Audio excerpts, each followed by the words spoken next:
welcome to our series exploring the enigmatic realm of unexplained deaths and mysteries. Join us as we delve into perplexing cases that defy conventional understanding, where each clue raises more questions.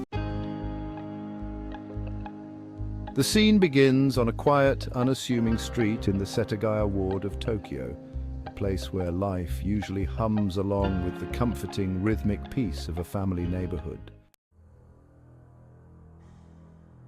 But in the early hours of December 31st, 2000, a horror unlike any this neighborhood had ever seen was discovered. A whole family, Mikio Miyazawa, his wife Yasuko, and their two young children, Nina and Rei, had been brutally murdered inside their own home. The questions of how, and more hauntingly, why, still reverberate unanswered through the years. You know, every time I revisit this case, I feel like I'm staring at pieces of a puzzle, where someone just threw away the critical pieces. Detective Akiyama leans back, looking down at the file before him, the paper edges dog-eared from years of poring over the same details. Each page a fragment of a story that is both senseless and hauntingly real. The crime scene had evidence scattered everywhere. Fingerprints, DNA, even clothing. I mean, who does that? This wasn't some slick, planned murder where the criminal vanishes without a trace. No, this person stayed there, ate ice cream from their fridge, used their computer, even went to the bathroom. It's as if they felt comfortable, like they weren't just some random intruder. The killer's comfort and audacity are unsettling, and it's that brazen carelessness that first struck the investigation team. To the neighbors, the Miyazawa family was just like any other. A hard-working father, a kind mother who taught English, two bright-eyed children, Nina and Rei.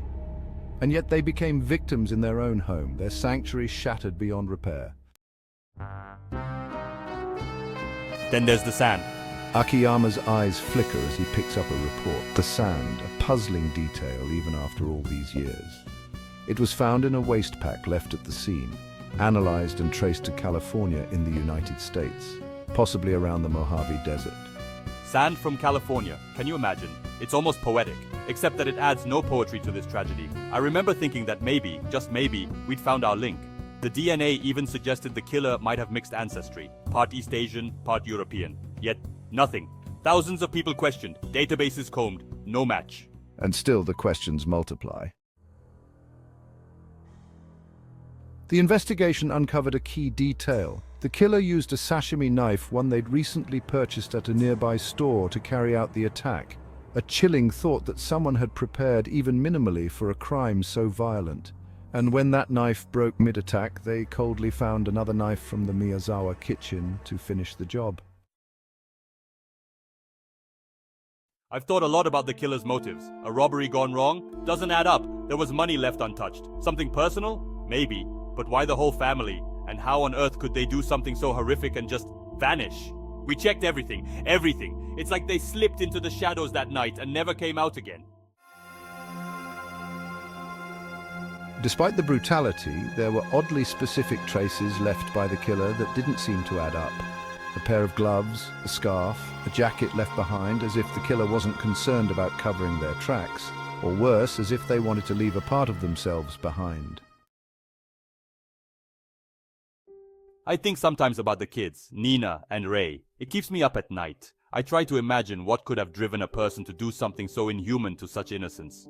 But after so long, I think we may never really know we just know that they're gone, and that someone, somewhere, remembers what happened that night. The detective's gaze hardens even as his voice lowers to barely a whisper. There are no answers for this family, not yet. Just lingering shadows and an endless stream of questions.